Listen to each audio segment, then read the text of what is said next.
Greetings, Doc John here, and I am the Entreprofessor. Welcome to the channel. Really excited to have two guests today for a founder story. I have Andrew Bikash and Ben Grossman here with me, the founders of Canoe. Ben, Andrew, welcome. Thanks, Great to be here, John. Great to be here. Great, good to have you. So Canoe is a very innovative technology. It's an app that is really taking the higher ed industry by storm. Particularly as it relates to entrepreneurship education, which is, of course, very interesting to me. Anyone who's watched my channel knows how fond I am of simulations because they help to put students into a scenario and help them to see what real life looks like. Canoe takes it one step further and allows for entrepreneurial activity to happen in the real world and simultaneously be able to work on that and analyze it in the classroom. So really excited to have both of you here. I would love it if one or both of you could just share a little bit about Canoe, kind of what it is, how it works, just for those who aren't familiar with it. Yeah. So Canoe is an educational technology software designed to give students a real environment to test their business ideas. Canoe on the surface is a peer-to-peer marketplace that operates in the confines of a campus ecosystem within the community, where students can buy and sell products and services. And in relation to that interchange, educators like yourself can plug in and coach students through the trials and difficulties of launching a venture. Yeah, awesome. So what's that look like in a course or on a university campus? So Canoe consists of a mobile app which you can download on your phone, and then the desktop portal, which operates through the web, and it's kind of administrator portal for the educator. The students have access to the mobile app, which is a marketplace, but it's just for college students.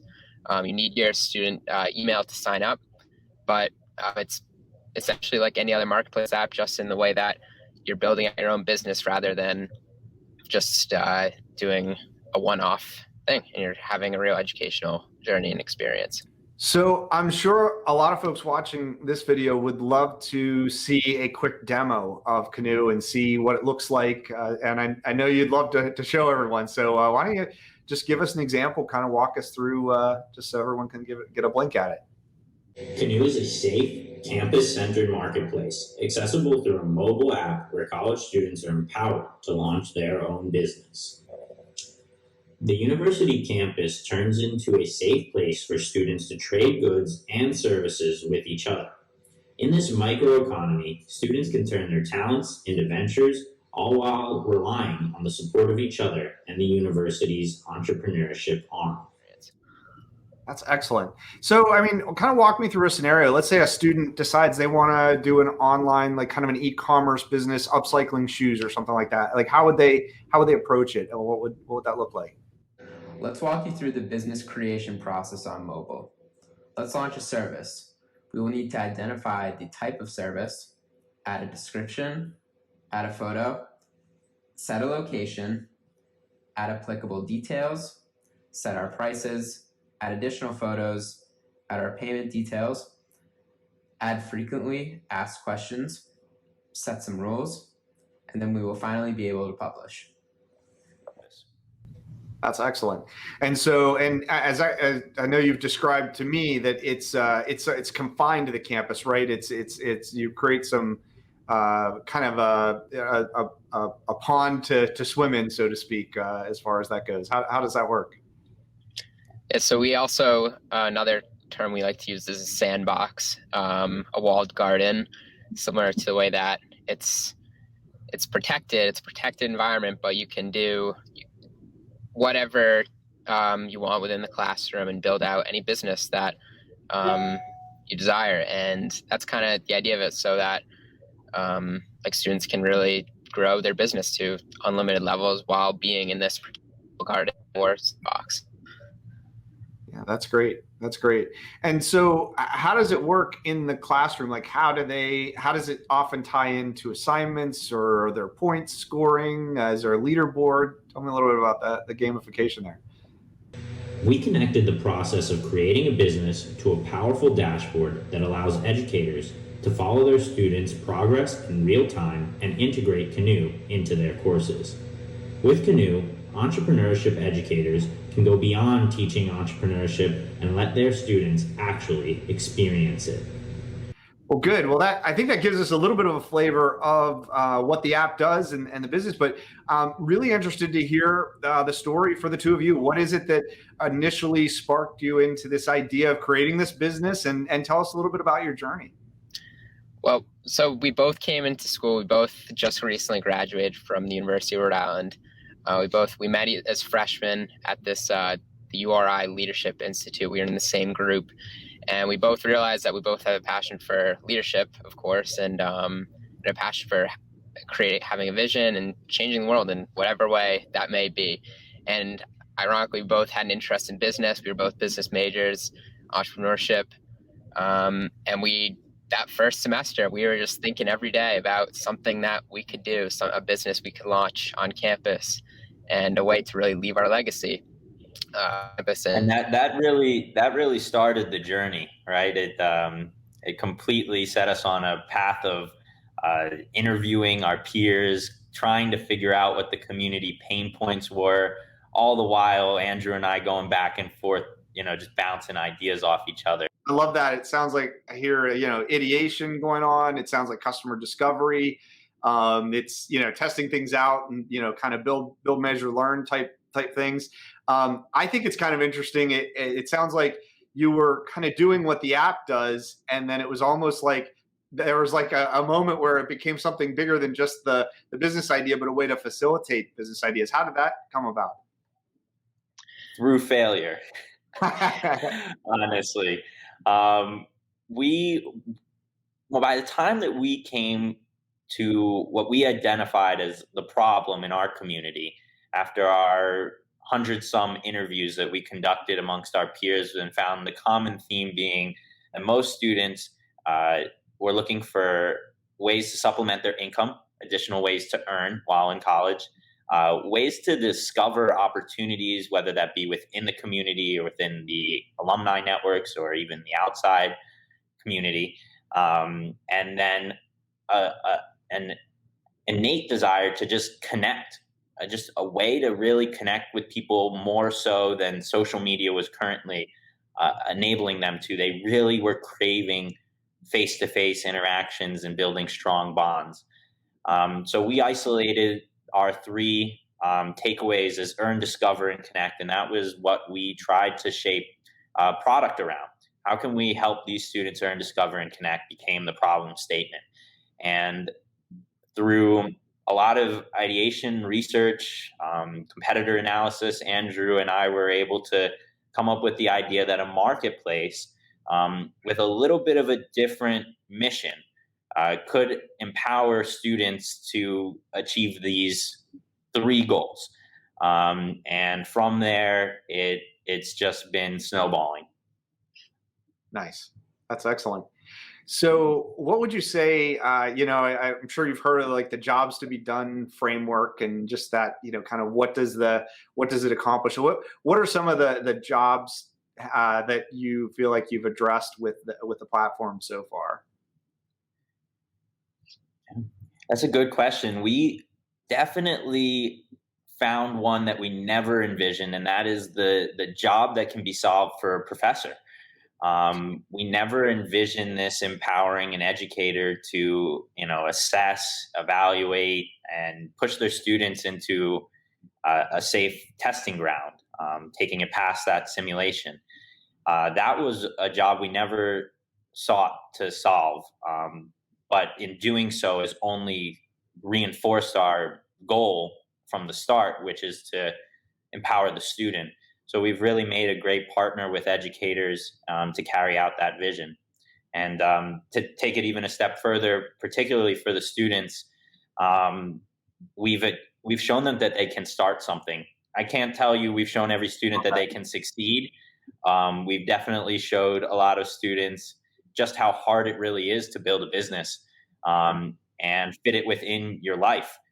For a lot of people interested in entrepreneurship, looking to start something, especially while pursuing a degree, is really hard to juggle. So we wanted to solve that problem, show people they could and they can fit it in and they can make it achieve that balance and build the resume while pursuing a degree. That's great. I'll bet you've seen a lot of really creative business ideas come out through the different permutations of it. What are some of the really interesting ones you've seen? Well, one of my favorites last semester. So I don't know if you're familiar with the secondhand sneaker market and clothing resale market, Sure. but saw one of the students in one of the freshmen or first years that he's been doing it for years. He's been reselling sneakers, buying them and reselling them to make profit. And he essentially made a class out of it. So he charged about $10 per session, and he runs through an entire PowerPoint presentation running through what the market's like, how to do it, and different platforms you can use. And that's how he makes it. And then he also has this a subscription where you can sign up as a client. He'll send you invites for the next releases, which include the styles and prices and what you can resell for and all that stuff. And that was kind of inspiring to me because I've always been interested in the sneaker reselling business. I got into it a little bit in high school, but that kind of empowered me to kind of get back into it again.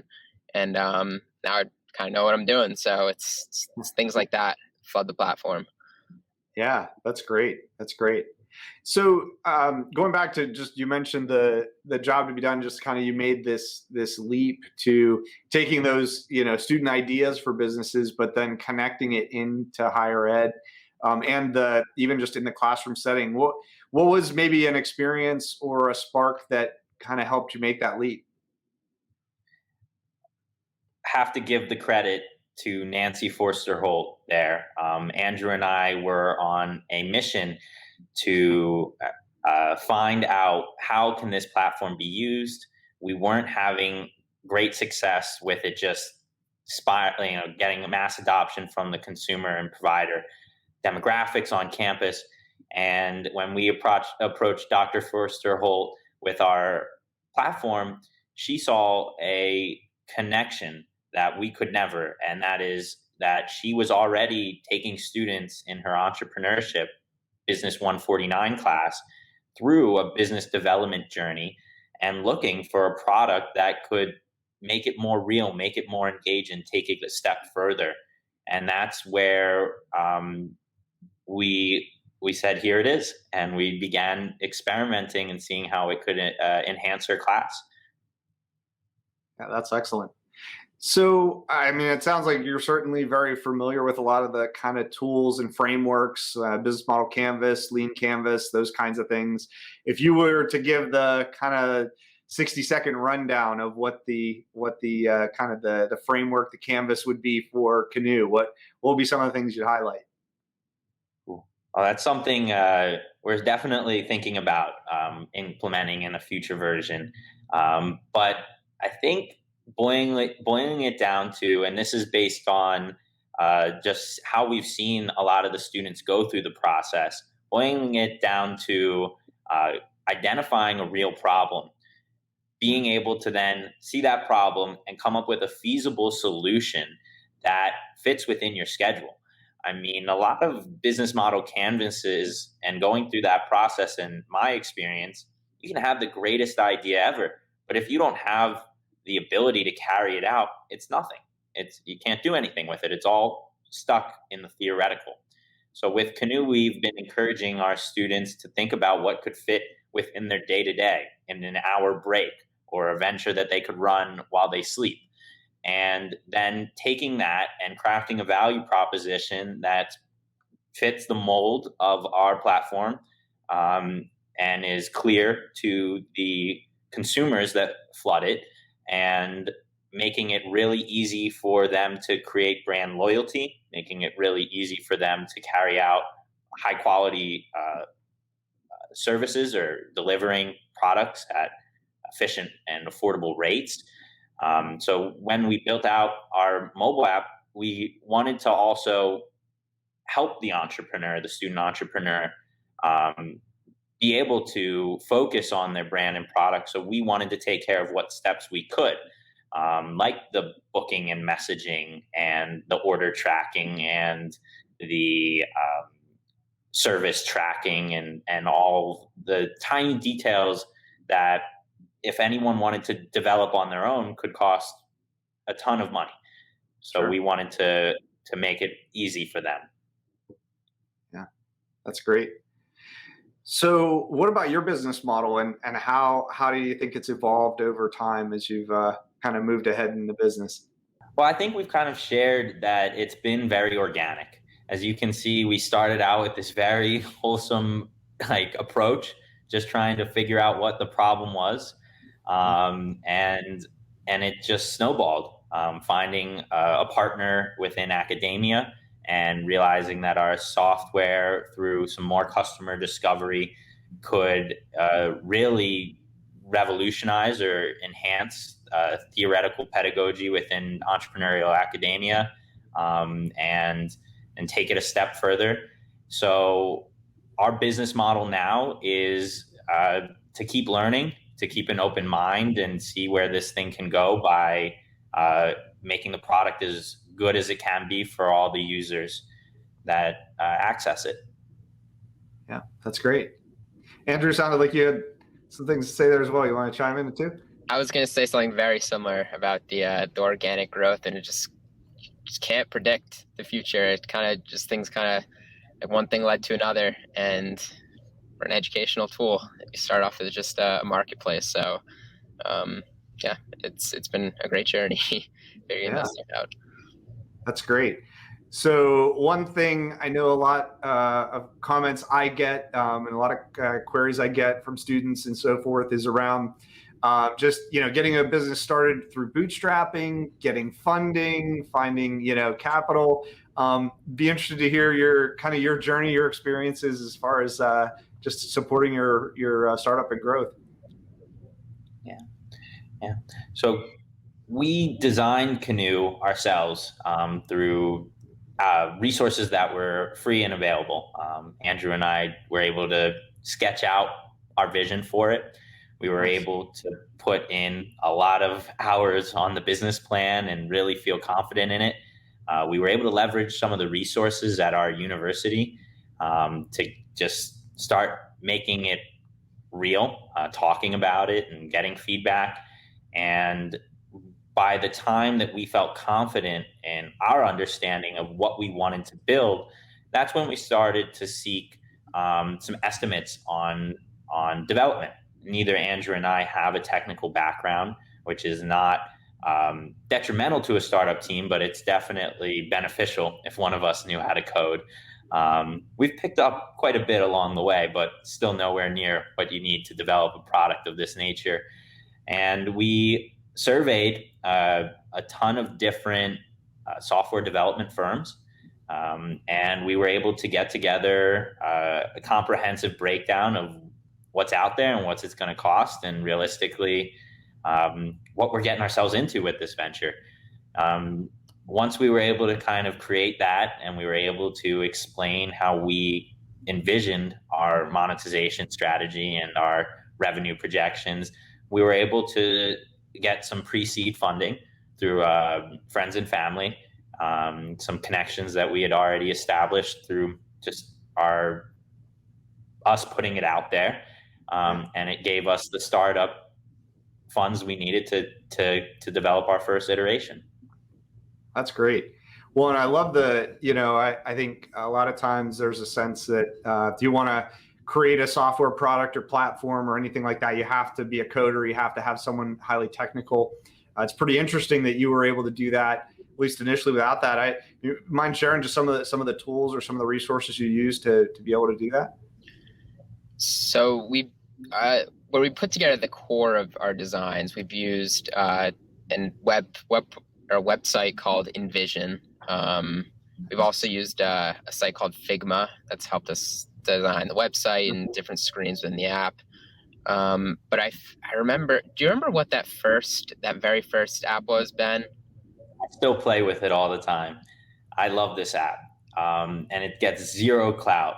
It is called Inspr, INSPR, and it is Figma before Figma on just your iPhone.